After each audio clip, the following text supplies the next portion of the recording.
Alors le bilan après ces 3 jours est très satisfaisant. On va dire qu'on a marqué l'essai. Nous sommes très contents de l'affluence concernant les conférences, concernant l'aérogare d'aviation d'affaires et donc aussi les films institutionnels qui ont beaucoup plu au public. Vous avez parlé de Gérard Pires, on veut lui passer le micro. Gérard, rapidement aussi, donc vous êtes président du jury, donc je pense que vous avez aussi une petite fierté à être président de ce jury. Et vous aussi, qu'est-ce qui vous a motivé à faire partie de cette belle équipe ? Je pense que le cinéma institutionnel, c'est le premier pas vers l'exploitation d'idées. Ça permet de développer des techniques. Il est évident qu'aujourd'hui, on a l'aide du numérique, mais on a aussi quantité de matériel qui sont de plus en plus petits, etc., qui vont permettre d'exprimer des films sur l'histoire de l'aéronautique, sur le futur de l'aéronautique. Oui, j'ai beaucoup apprécié parce qu'encore une fois, c'est très complet. Donc, et puis ça se passe sur Toulouse quand même, ce qui est non négligeable, enfin sur Blagnac tout au moins. Donc voilà, très pratique.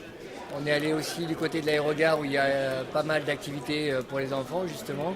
Ils apprennent à construire des avions, des satellites. Donc une bonne journée complète. Nous sommes allés dans l'aérogare. Mon garçon a fait quelques manipulations avec l'animation qu'il y avait là-bas, qui était très bien pour lui. Et puis maintenant, on vient voir les livres. Écoutez, ça fait plaisir de voir déjà des gens qui ont vécu dans l'aviation une expérience incroyable et de les voir en chair et en os, sachant qu'ils appartiennent bien souvent au monde de la télévision et au monde des livres. Avec mes amis Pierre Sparaco et Germain Chambost, nous présentons un livre qui évoque la décennie 1950-60, qui a vu la renaissance de l'aviation française.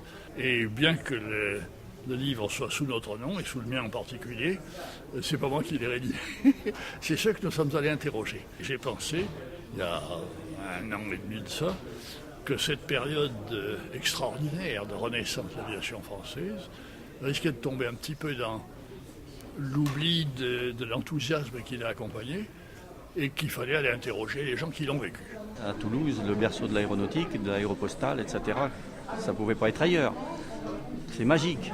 Écoutez, pour un premier festival, je pense que d'ores et déjà, on peut dire que c'est une réussite. Un jury qui, hier, a délibéré pour choisir un film institutionnel ATR Bravo, réalisé par Master Image, et c'est bien. Comme dans toute première manifestation, il y a des loupés. Ou plus exactement des améliorations apportées, on le fera l'année prochaine. Je pense qu'il faut qu'on travaille plus sur une unité de lieu, et plus vraisemblablement l'aérogare de Blagnac 1. Et on voit que d'ores et déjà, il y aura un certain nombre d'animations qui vont pouvoir venir ponctuer l'existence de Aéroscopia, ce musée de l'aéronautique, ce parcours aéronautique et spatial qu'on développe à Blagnac et qui devrait ouvrir ses portes début 2014.